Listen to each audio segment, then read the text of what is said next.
Hi, everyone. This is the Neurodiversity in Analog Games panel, and we're going to go into more detail about what we mean by neurodiversity, but as for the initial introduction, we're referring to the reality of the diversity of minds and the goal of human rights and dignity for people whose brains work atypically, people of all brains.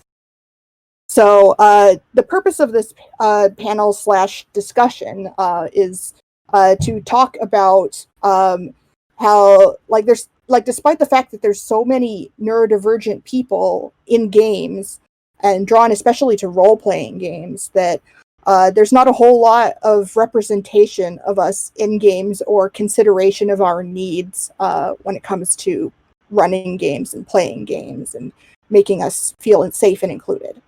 So that's that. We're going to talk about all those things. We're going to talk about how we can create games that not only include neurodivergent perspectives, but center our experiences. We all have something important to say, so we're going to.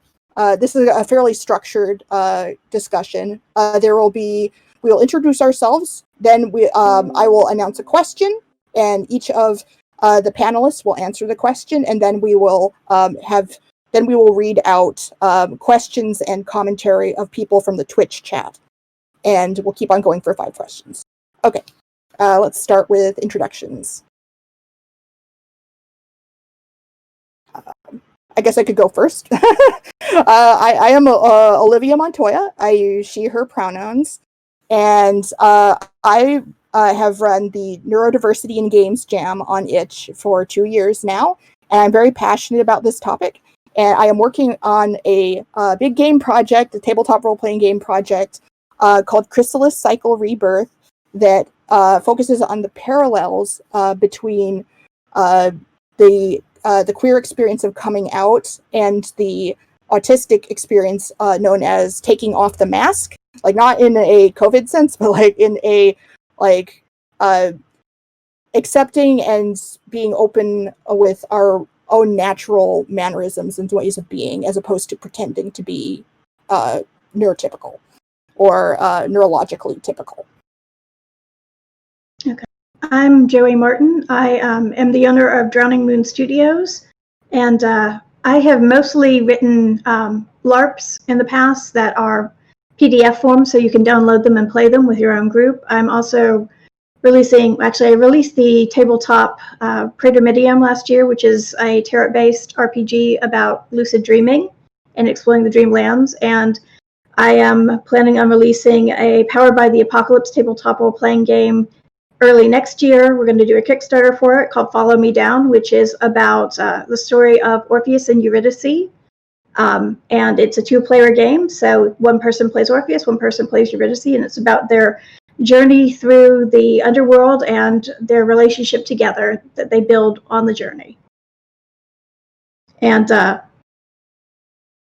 lot of my experience dealing with neurotypical and non-neurotypical play has very much colored and defined my experience as a designer, and it comes out a lot in my work, I think. So that's part of the reason I wanted to participate in this panel. Great. Hi, my name is Ron. Ron Bleckner, he, him. I'm of Breathtaking Games is my company. I'm also a LARP and LAOG designer. My most recent 2 releases were entirely digital, working from the conditions we have now, last 2 being The Fortunate Ones and Too Polite. In a former life, I was a 3D virtual worlds developer for about 7 years, doing immersive world building and coding, primarily with the Second Life platform, which is gaining some cult renown again recently. For me, I'm new to neurodiverse and autistic advocacy. Being public about being on the spectrum is still something relatively new for me. It's something that I'm 40, I've known since I was 27, but I've only been really talking about it more the last couple of years. Since then, I've been, this is my first collaborative panel on the subject. I've done sensitivity reading and proofreading. And mostly, I'm super grateful and excited to be on this panel with these two great co-panelists and with all of you here at METATOPIA Online today. Okay, great. We're going to move to the first question, which is, what is neurodiversity in our own terms? And so each of us is going to respond, and then we'll take questions and comments for 4 minutes after we have our turn. So I want to start out with this because I thought about this really thoroughly, and I wanted to start by quoting from the person who coined the term neurodiversity in the mid-90s. A lot of people don't credit her, despite a lot of companies are now starting to take hold of the neurodiversity term and use it as a means of corporate recruitment, for example. But the coiner of the term is named Judy Singer. She is an Australian sociologist, and she started getting attention for the concept of neurodiversity when she wrote a chapter in the 1999 book Disability Discourse. And I'm going to read her quote. And she says, "For me, the key significance of the autism spectrum lies in its call for and anticipation of a politics of neurological diversity, or neurodiversity. The neurologically different represent a new addition to the familiar political categories of class/gender/race, and will augment the insights of the social model of disability. The rise of neurodiversity takes postmodern fragmentation one step further. Just as the postmodern era sees everyone's too solid belief melt into air, even our most taken for granted assumptions that we all more or less see, feel, touch, hear, smell, and sort information in more or less the same way, unless visibly disabled, are being dissolved." And to add on to that, I wanted to hopefully I've got time for this, but I wanted to read a little bit from my own way of defining neurodiversity as a part of the Neurodiversity in Games Jam. To me, neurodiversity refers to the natural existence of a wide range of brains and ways of thinking, as well as the belief that people of all neurotypes, or neurological ways of being, deserve acceptance, inclusion, accommodation, and the rights to life, freedom of choice and action, and communication in the form that works best for the individual. Also, people of all neurotypes deserve to live lives free of discrimination, dehumanization, or forced conformity. Proponents of neurodiversity generally believe all of these things and often take action through activism or education to defend the human rights of people whose neurotypes are targeted in discriminatory ways. Next panelist. From my perspective, neurodiversity can mean a wide variety of different things, because not every person who's neurodiverse is neurodiverse in the same way. Even if they're mostly, for example, there can be different people who are on the autism spectrum, for example, and even if they're on the autism spectrum, they're not necessarily neurodiverse in the same way, even if they're both on that spectrum. But there are also other people who are neurodiverse in ways like, for example, they have ADHD, or they have a learning disability such as dyscalculia, dyslexia, or dyspraxia. So there's such a wide variety of neurodiversity. It's a very large umbrella that you can fall under. And it always it affects how you interact with the world, how you take in information, how you process it, not just in how you can focus your output, but also in how you interact with the world. So it can make things more difficult, but sometimes it can also make things easier. There's some ways where you can use your neurodiversity to make certain ways you interact with the world, I don't know, how do I put that? A more interesting experience, a different experience that is more enriching to you. So it's not necessarily a bad thing, it's just a different thing. And not having it recognized can make it harder on you, but not necessarily. It's the society that is failing you, not you being a failure, if that makes sense. It's another form of having accommodations not made for just a way that you are as a neurodiverse person, not that you happen to be broken or be deficient in some way. It just means that you don't have the tools that are necessarily needed to interact, whereas other people might have them. I know that's a very broad description, but that's kind of how I see it. Because there's so many different ways that you're processing information or seeing things or interacting with things, and you're told that there's just one way that you're supposed to see these things, which is absolutely not true. So I guess a lot of how I experience and think about and view neurodiversity is really similar to my other two panelists. And so I'm going to repeat a little and hopefully build on what each of them said. The first I wanted to mention was about broken, and that is especially for adults who presumed that they were neurotypical all their life and didn't, like me, didn't find out that they were neurodiverse in some way until they were well into adulthood. They have had a feeling, a lot of them have had a feeling of being broken, of that this society doesn't make sense, people don't make sense.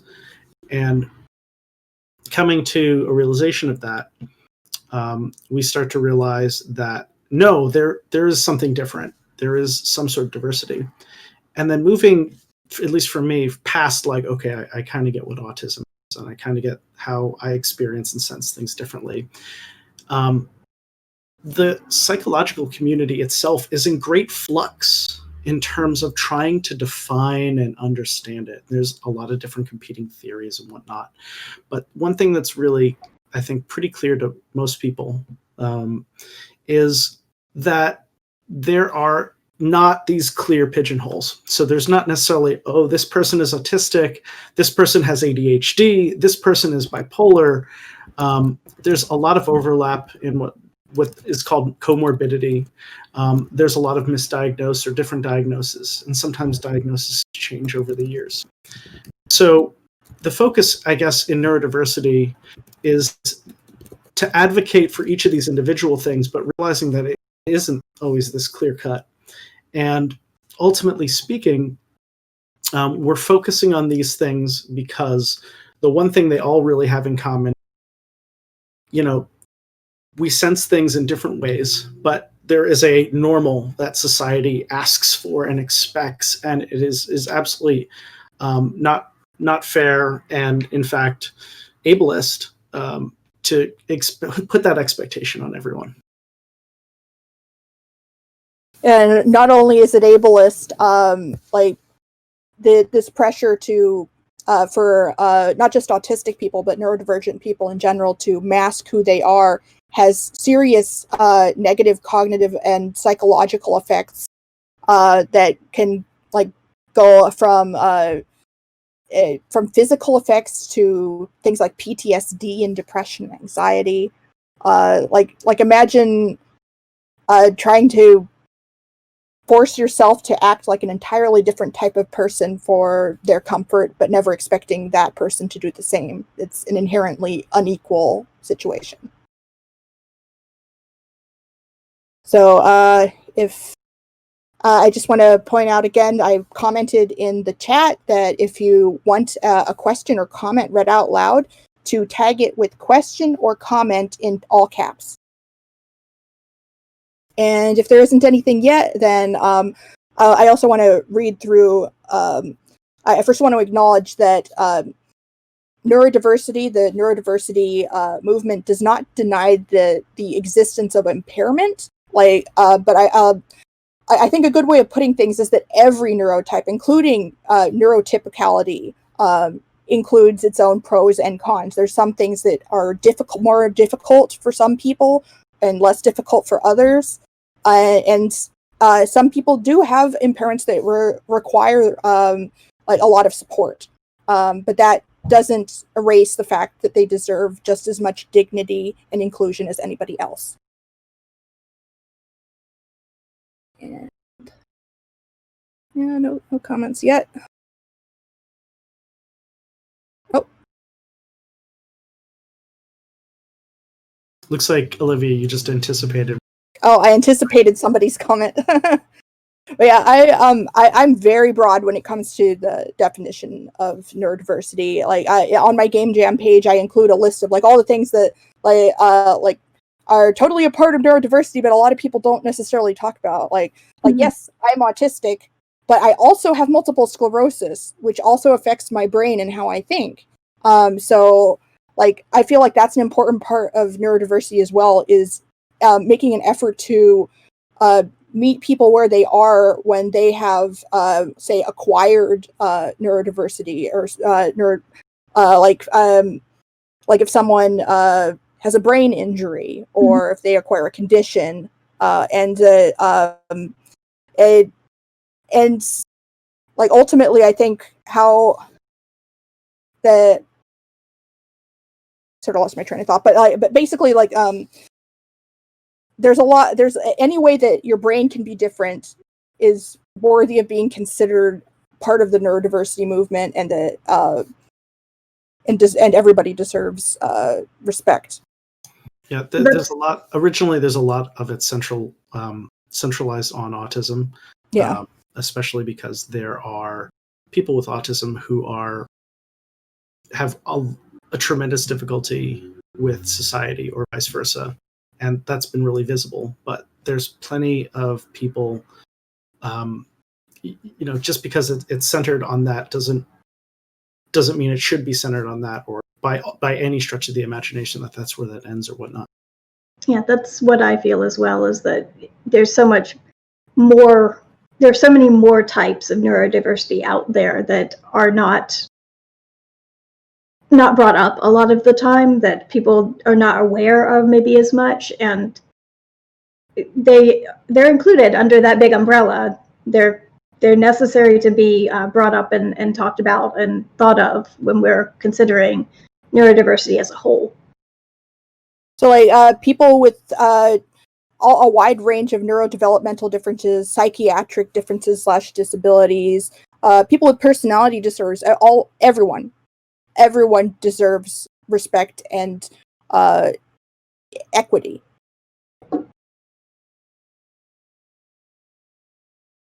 And let's move on to the next question, I guess. Oh, there was a comment. Oh. I will read that one out. Okay, so comment from Basic and Bizarre. I just wanted to express some frustration that, as mentioned, neurodiversity is sort of being adopted by neurotypical people for use, and it's leading to a lot of stuff being produced for / about us without any input from us. This is especially around autism.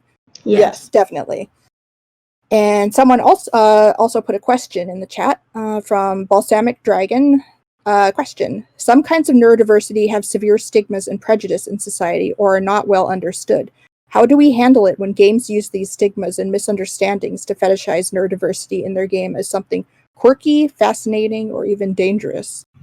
First of all, that is a huge question. Yeah. And there was a panel last night that actually went over a lot of negative tropes in horror about specifically mental illness and making it as something that was scary or to be feared. And I think you should go check out that panel. We probably don't have time to cover all of that, but we will be covering some other questions that will touch on that. I touch on that in actually our next question that's scheduled. If we want to move on to the next question, I could field that. Yes. Yeah, go ahead. Let's read the next question, and then you can go first. So, why is representation of neurological diversity in games important to us? Yeah, so what Balsamic Dragon, ace handle, what Balsamic Dragon said about, like the fetishization, and that absolutely goes into a mental illness and what, like how many movies are there? Disorder, multiple personalities and stuff. How many games are written around that kind of stuff, where the villain has this deep, dark trauma that fuels that, and then it's never addressed. Well, speaking for autistics here, from my experience, we have several tropes in our media, and they absolutely are in our LARPs and role-playing games that we play. So the representation I get are things like the socially inept nerd who is like, you know, not a big part of the plot and usually is toxically male. Woo-hoo, great. Another great trope, we get to be robots. Have that as a metaphor for us, you know, cold and calculating and like needs to learn how to live as a human. Or we get to be aliens where everything is foreign and we're cold and emotionless. And like about the best we've got in that category is maybe Spock, maybe, and he's half human, remember. So we have just really, really poor representation for like autistic characters. And furthermore, a lot of traits of autistic people are generally seen as eccentricities. So I get excited about something and I talk faster, I talk louder. A stubborn clinging to truth and whatnot is usually seen. So for why representation is important, gosh, it essentially has to do with destigmatization and like actually just making us feel like we're part of this world and that we're not broken and we have to model ourselves as like other personality types. Yeah, well, first of all, I wanted to start out by saying that, yes, people with dissociative identity disorder have been done a huge disservice by the film industry and video games. Like, there is almost no sensitivity there in those portrayals. People are demonized, and it is not okay. And definitely check out the horror panel on that. But like, I also want to talk specifically about inclusion of neurodivergent people and how like almost all like in general and like neurodivergent portrayals almost never point out anything beyond these stereotypes, and specifically when it comes to autism, they almost never point out the fact that like lots of autistic people are really queer, and also there's not a lot of representation of autistic people of color, which is also a huge disservice. And so like lots of, especially like in games, like people want to be able to play someone like themselves and see people like themselves being heroic and like doing cool adventures. And it's so sad that we don't see a lot of that yet, or if it is an option, it's like pushed over to the side over here. Like you might do that if, but it's never centered. Our experiences as neurodivergent people are almost never centered in a positive way. And that's something I'm passionate about changing in games. The other thing that I see come up in games a lot is it's always the same type of, especially with autistic characters, it's always the same type of autistic character. It's like they don't have any other idea, because we're like, autistic people are all very different people. They're not all like coldly logical people that always like math. That's pretty much like the standard. This is what they say every time it's brought up, is they don't have any emotions, they like math, and they can't socially interact with people. And it's the same type of character over and over and over again. It just, it's bad representation, and it's got no variety either. And it's, also, go ahead. Usually neurodivergent characters, if there are any, are singled out. There's just one of them, and they're there to be either like a special message for the neurotypical audience, or they're the laughing. They're like the comic joke. relief. They're the joke. The reality is that neurodivergent people tend to flock together. Like there's lots of us who make friends with each other because like one thing that a lot of neurotypical people don't understand is what's known as the double empathy effect, or the double empathy problem, in that people of the same neurotype can generally interact pretty easily with each other, but it's when people across neurotypes interact that they have trouble reading each other's cues. And therefore, neurotypical people assume, because they are the majority, that autistic people are inherently bad at communicating, when we tend to be good at communicating with each other. they just don't realize that because theirs is the dominant point of view in society. So let's take some comments and questions for this. And anyone can say anything extra while waiting. While we're waiting on that, I just wanted to augment. It's not just the characters themselves. Like, how about romance plots and the kinds of characters that are written, like what it means to have a romantic lead or secondary romance plots, especially in LARPs. They are really freaking cookie cutter, and they are specific types of people who are thrown into that. And it's like never autistic personalities. Also, in particular, since the question was toward in games specifically and not just in all media, games in particular, and I'm thinking more in terms not just LARPs, but in tabletop games, a lot of the times it's not character-based. So when you're thinking at it from that perspective, because a lot of times you don't get things like pre-generated characters in tabletop games, when you're looking at something like writing a game where you can have neurological diversity in a universe, then you're looking at things like world building, where a lot of times games just don't even bother mentioning, and it's not even just neurodiversity, it's disability of any sort. There is no diversity whatsoever, neurological or any sort of disability whatsoever in it, and that's something that I would like to see more of, period. Where is anybody with any type of neurological or physical diversity whatsoever?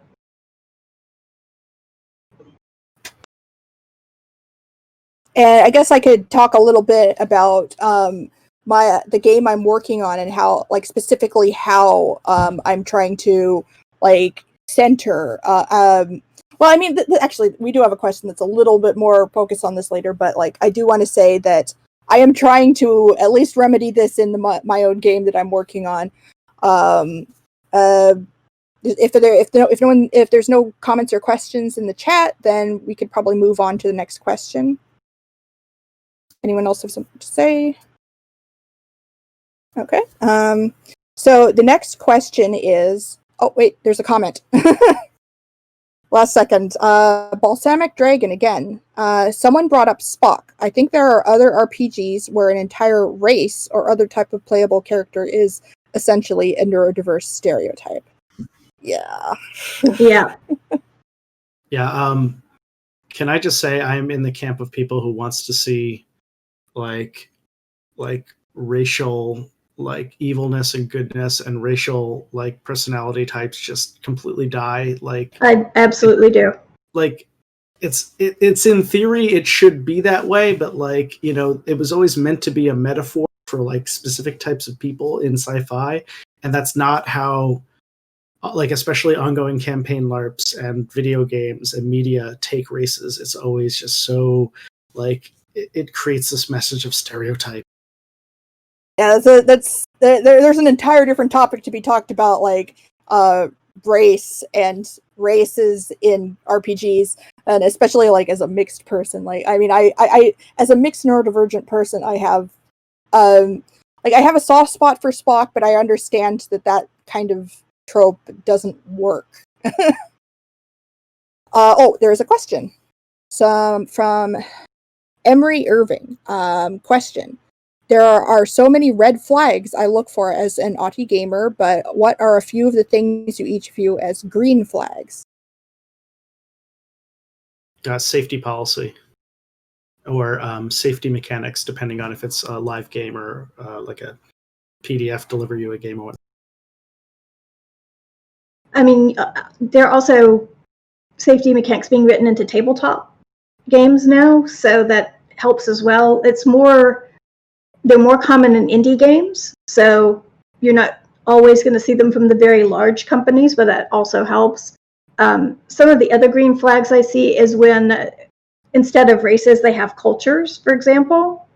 And in expanding the culture, they talk about, like I mentioned earlier, what types of people are in the culture, and they actually have, they discuss things about like people who are not neurotypical, people that are disabled in some way, and how the culture interacts with those people, what their place is with the culture, that sort of thing. And it actually makes room for people who are like that also in things like mechanics written into things like tabletops and LARPs that actually center the ability to be non-neurotypical, that are not going to demand that you interact with the game in a certain way that makes it difficult for you. My biggest green flag is lived experience, like in the fiction sphere, this is called own voices. So like if someone is vocally neurodivergent, disabled, and writing about that, I'm much more likely to pick it up. Oh, and there's one last comment before we move on to the next question. Perhaps a clear message that creators of the game in question were, or included at bare minimum, consulted neurodivergent people or neurodiverse people. Yes, that is important. Sensitivity readers. And I'll read the last question. Are there good tips/pitfalls for centering a game on neurodiversity when neurotypical players are likely to play? Is it possible to run a neurodiverse-centered game well and respectfully if the majority of players are not neurodiverse themselves? So we will be addressing that in the last question. But right now, the third question is, as neurodivergent people, what makes us feel included, understood, and safe when playing analog games? And how have analog games contributed to our personal growth? So we kind of sort of answered that in the previous question a little bit because of the green flags, the things that we look for a little bit. But we mentioned safety tools kind of a couple of times before, and that's one of the things that also helps me feel like, at least if they have not done something like hired a sensitivity reader or a consultant or something, it makes me feel like they're at least going to try to listen or try to find ways that if something does not go well, they will try to mitigate it and maybe take further suggestions. Because usually if someone is willing to put sensitivity tools in play, it means they're willing to have discussions. So that's one of the big things. And then the other thing about contributing to personal growth is I started gaming with analog games, I think back in high school, sometime middle or high school, pretty early on in my life.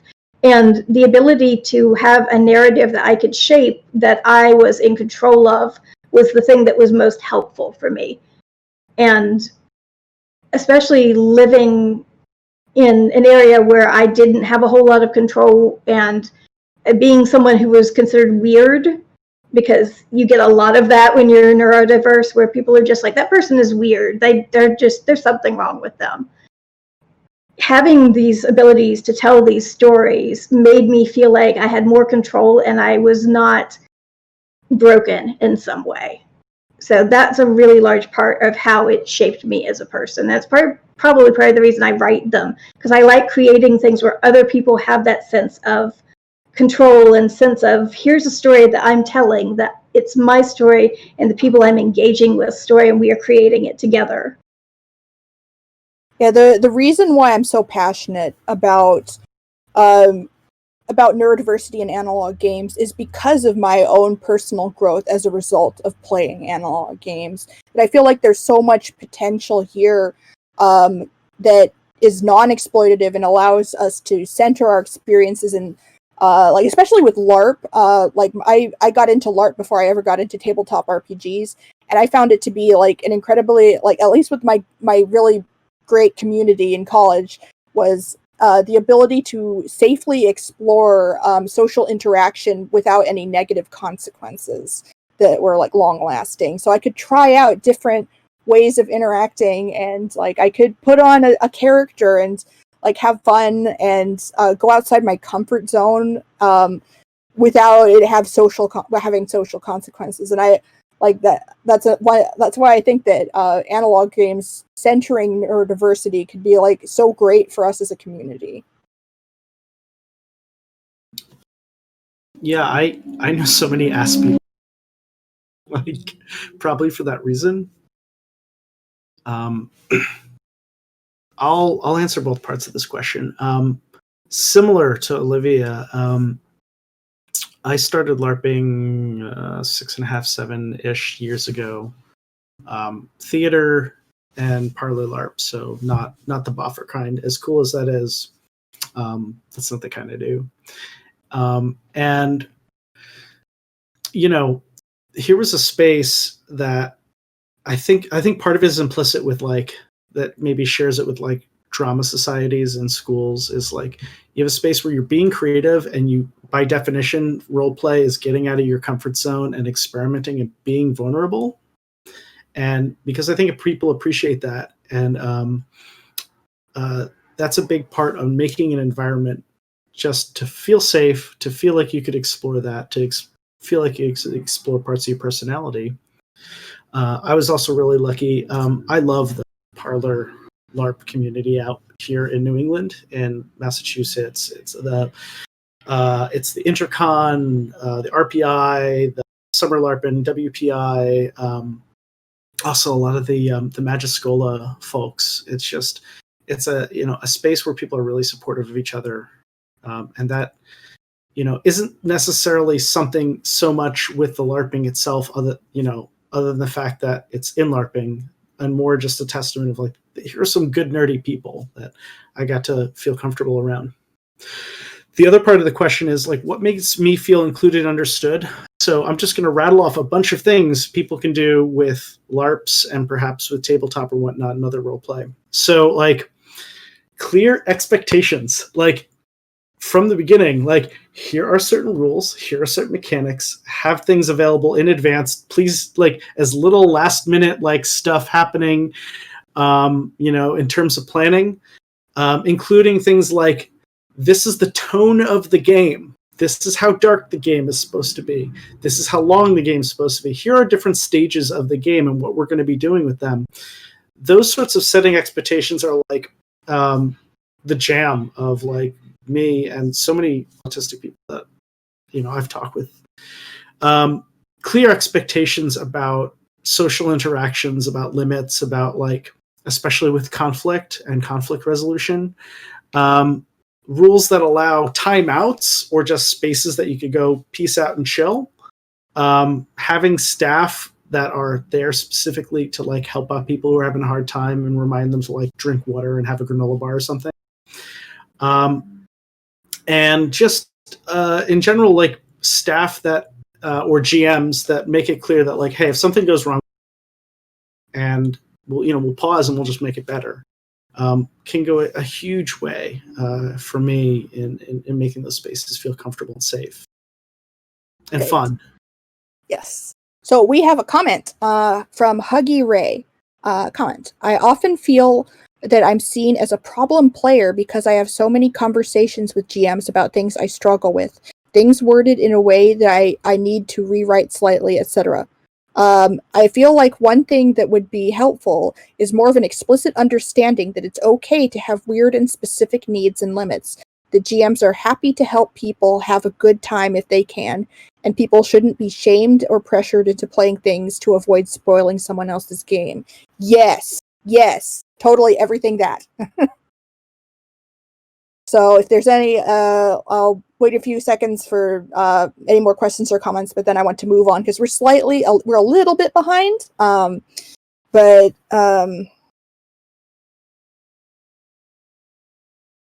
yep, it doesn't look like we're getting any more questions or comments yet. It may also be the delay, but I think I'll move on to at least read the next question aloud. The next question is, what would good neurodivergent representation in games look like to us? So, this is the one where well, actually, the next question. Sorry. I guess good neurodivergent representation in games it's good representation for a lot of the reasons that we've already touched on, like that. If neurodivergent people have been consulted about, is this a good representation? Is this like including any nasty stereotypes? But also don't just include like one little bit of representation over here and use that to represent the entire community. No. Like, include a wide range of neurodiversity in your games if you want good representation. Include people of color, people who are neurodivergent and have physical disabilities. Like, that's really common. Like people who have multiple different neurodivergent differences. Like, that's also really common. Like, a lot of people are under this misconception that you get one way to be different. No. I'm kind of that's kind of what I agree with as well. Like my list is pretty much identical to yours, so it's definitely consult a sensitivity reader if you don't have someone who is actively neurodivergent who is writing the game with you or running the game with you. But that's the other thing, is have people who are writing or running that are actually neurodivergent. Hire people or work with people that are the people that you're trying to write about. That's the other thing you can do. Pay us. Yes. Pay your sensitivity readers. Like, so many people expect to just like contact neurodivergent person and say like, hey, I want to pick your brain. Do you want, like, how about we like have a talk for a while and then not pay them? Like, no. Oh, it looks like we, oh wait. Oh no, that's not a comment. Yeah, my thoughts align a lot. I thought about this question actually more, in prepping for this panel more than the others. So I would like more representation in games. I would also like people not to just throw people in and make blunders. So I think it's up to a writer to make their own educated decision on whether they're going to explicitly XY ways. Or if they hint at it, allude to it. So what I might add to this conversation is, here are some personality traits which are oftentimes like maybe underemphasized that you could think about, at least from the perspective of like somebody on the spectrum. Honesty, loyalty, straightforwardness, earnestness, determination, focus, analytical minds, stubbornness. Think about what character traits you put into your heroes and your villains, and think about expanding those. And ultimately, even if you're not hitting one specifically for like, oh, this is ADD, this is bipolar, or this is autism or whatever, if you're expanding the types of personalities you're doing, you're going to hit some of them anyway. You're going to get people who are neurodivergent who are playing your games and going, oh, I identify with that aspect more. As well as you're just going to be like a broader writer with a bigger variety of more interesting characters. Okay, we do have another comment from Balsamic Dragon. So, comment. I suggest to folks that they look up what the stereotypes are on TV tropes and then actively work against those. Mm-hmm. But sensitivity readers are the gold standard. Yes, you definitely look up what the stereotypes are and avoid those. Like, if you want to,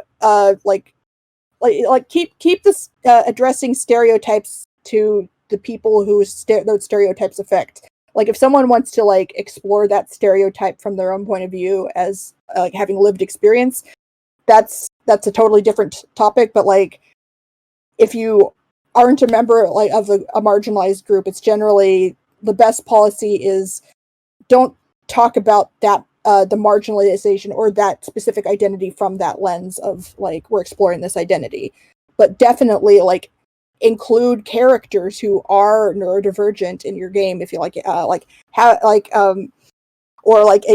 as Ron said, like include those traits to like expand people's idea of like what kind of personality traits the hero can have, for example. And like suddenly, like somehow, like the chosen one is always the chosen, and it always seems so random, like random teenager from XYZ land, and like yet they're always like the same personality. Like, okay, so since we have 15 minutes left, let us. Oh, we did get a question. I'll read that quickly. We are talking about games that have safety rules and how we can make them better, but the question I have is how we can make sure our communities are also welcoming outside the game. Ron mentioned what staff can do running a game, but a community that is ongoing, written as a community runner who is neurodivergent, but is constantly worried about not being welcome enough.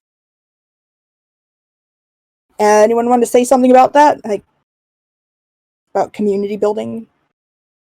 So I run a lot of LARPs as someone who is neurodivergent, and I will say it is kind of challenging because I definitely struggle with relating to people, or at least rather getting people to relate to me. The thing that I've done that has been most successful is to cultivate 1 or 2 players that are playing the game and have them be points of contact for the community.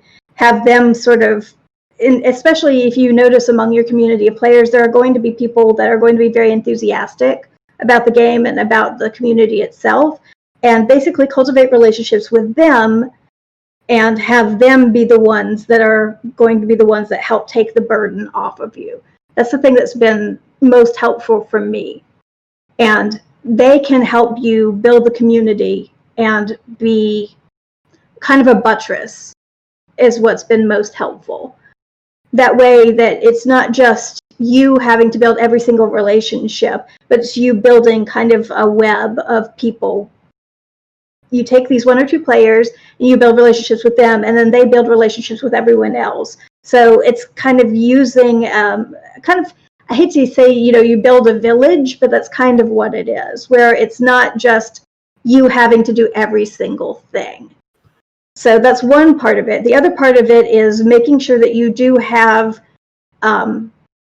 structures in place, and this can also be mechanically, but not like rules of the game mechanically, as in you have things like emails or forms set up. That way your players have ways to communicate with you when they want to talk about things. When they want to say things like, my character is heading in a direction that I'm not really interested in, can I change it? That way they don't necessarily have to come directly to you and have like an hour conversation, but they can send you something and you can look at it and read it on your own time and then contact them when you're ready. That way it's not constant pressure. And another thing that I've talked to... Oh. No, go ahead, I'm done. Oh. Sorry. The video was a little bit weird there for a second, but one thing I've talked about with some of my other friends, especially friends who have social anxiety and have trouble like getting into the action and sometimes get left out or by the people who are most enthusiastic in a game, is to make a point to reach out to people who you think are hanging back or like having trouble like getting into the game. Like they may be doing it on purpose, they may be fine where they are, but a lot of people really do appreciate like people taking the initiative to bring them into the fold. Okay, so I think I want to second both of what you both said very strongly, and I wanted to also add that if you have a community, if you don't tend to it on its own, it will form cliques. And especially what Joie articulated about going to those like maybe more popular social node people that are in your community and having them, bringing them into your outreach, is that will also help mitigate the natural tendency of any community to form cliques in that way. And that's really important. So I think we really do need to move on to the last question, but so I will read that. How can we create analog games where neurodiversity is celebrated and centered? And here is where I finally want to talk about the game that I'm working on, because that's something I'm specifically trying to do with Chrysalis Cycle Rebirth. So there, I wanted to make it a game where neurodivergence is centered such that neurodivergent players will be able to feel for once like their experience is like to sort of flip the general expectations about whose experience is normal. So like if there's any neurotypical players, like the game is written specifically so that they will they have to understand that their experiences are not the default. I wrote something. I will paste this in the chat, but I wrote something specifically about how I'm trying to do this. It's like a whole. Oh, no. So I'm using something that I'm calling spectra attributes in my game, and I'm going to release this sort of system that people can plug into their games, like as a free thing they can download, and they don't have to pay any money for it or anything to use it, just like crediting. But the idea is that every sort of neurological trait that you can experience, that at least in most cases, you exist somewhere on a spectrum or continuum, or somewhere where there could be, for example, I have a list over here somewhere, but I just wanted to point out that it's especially for autism is not just a single spectrum from low functioning to high functioning. No, there could be like hyposensitivity to hypersensitivity, and you're somewhere on there. And also when it comes to sensory processing, like someone might be non-speaking all the way up to hyperlexic, and that everywhere is somewhere on these spectrums. That like even neurotypical people are on these spectrums. There's no normal. There's just everyone is like somewhere on like a wide variety of spectrums. So that's my concept. I hope I'm probably not doing the best job of describing this really quickly, but feel free to read that description that I pasted in the Twitch chat. And the game once again is Chrysalis Cycle Rebirth. So yep. My answer is actually pretty simple, which is going back to what I said earlier, which is hire neurodivergent writers, sensitivity readers, staff members. When you have someone who is on your staff who actually knows something about living through the experience, it's automatically going to make your game more welcoming to people who are neurodivergent. Just it is. The other thing is when you have people who are playing who are neurodivergent, listen to them when they bring up concerns. That's the other thing. Just, it's not going to be a one-size-fits-all answer because neurodivergency doesn't work like that. So the best thing you can do is have people who are already living that sort of life give you the perspectives. And then when people who are playing your game have perspectives to offer, listen to what they say.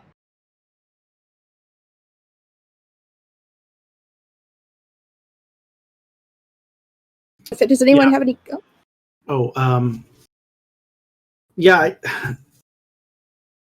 Joey, you said it pretty well. Like there isn't a good, easy answer. Like the whole problem is it's how our brains work. And so how would you ask the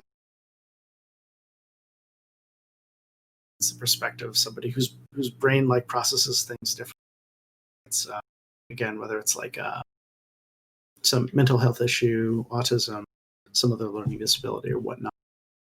You could do a lot of research and a lot of sensitivity reading, or you could hire people to bring it in, or just learning more about various neurodiversities, doing more research and being more aware of that is, there's no single really easy checklist to do. Yeah, another thing I just wanted to point out about about my concept for Chrysalis Cycle Rebirth is that it's based on a lot of personal work, years of me trying to figure out okay, how does my brain work and how can I understand my inner processes, so I can take advantage of understanding that, like to work around issues that I might have, like 5 minutes until the end of the stream. So like yeah, that's sort of off put my train of thought, but I guess we're getting close enough to the end that we should take any last questions and comments people have in the chat, or anything any of the panelists want to say. I think I've pretty much covered everything that I intended to, so I'm good. Okay. So the last thing we're going to do then is plugs for our own projects, like plug any cool thing you're doing. What should we be looking out for? So once again, you can find my my projects, including Chrysalis Cycle Rebirth, which is still in process. It hasn't been fully released. You can find that at metaparadox.itch.io, and my portfolio page where you can find like all of my projects I'm working on is bit.ly/Olivia M Portfolio. And I also just want to point out that I am running the Kickstarter for Make a Scene's LARP anthologies of LARPs that have been written specifically for the festival, but because of how things are this year, it got canceled. So they're going to create these anthologies so that anyone can buy them and run these LARPs. And you can find Make a Scene's website at makeascenemn.org. I am Joie Martin of Drowning Moon Studios. You can find all of my work on drowningmoonstudios.com. I also have a Drive-Through RPG page under Drowning Moon Studios, and an itch page, which is, I think, under Drowning Moon Studios, but you can probably also find it under Joie Martin as well. I have a Kickstarter coming up for Follow Me Down in February 2021, which is Powered by the Apocalypse LARP. It's about the myth of Orpheus and Eurydice, two-player GM-less game. You can also find me on Twitter under Honey and Hedgerow. Hi, plugging my own stuff. Cool. Again, my name is Ron of Breathtaking Games. I am still working on my itch.io and Drive-Through RPG pages because I was doing it for some in-person games and then COVID happened. So in that vein, that's going to be a winter project for me. So I will have stuff on there. And hopefully as we have a light at the end of the tunnel, I'll start putting some previous games that I have for in-person stuff. But until it's safe, I don't want to put any of that up for sale online. One of them, hopefully, will also be my collaboration with award-winning game designer Liz Stong with our game Be Your Best Keanu. Hoping to make a nice tarot deck on Kickstarter next year. I also want to plug, we have a affinity group on Facebook called LARP Neurodiversity. Feel free to join us if Facebook chatting is your thing. We promise to check out the trolls. I would also plug, especially if you are a Western Massachusetts or somewhere in that 2-hour radius, Valley LARP is a bi-monthly LARP group that I run with Rebecca Slitt. And you could find my games being played at Valley LARP or other Parlor LARP stuff. I will have a couple of them at ExtraCon, which is the virtual version of Intercon, which is going to be great too. So I'll plug that. That's what I have to plug. Thank you. It's been a pleasure.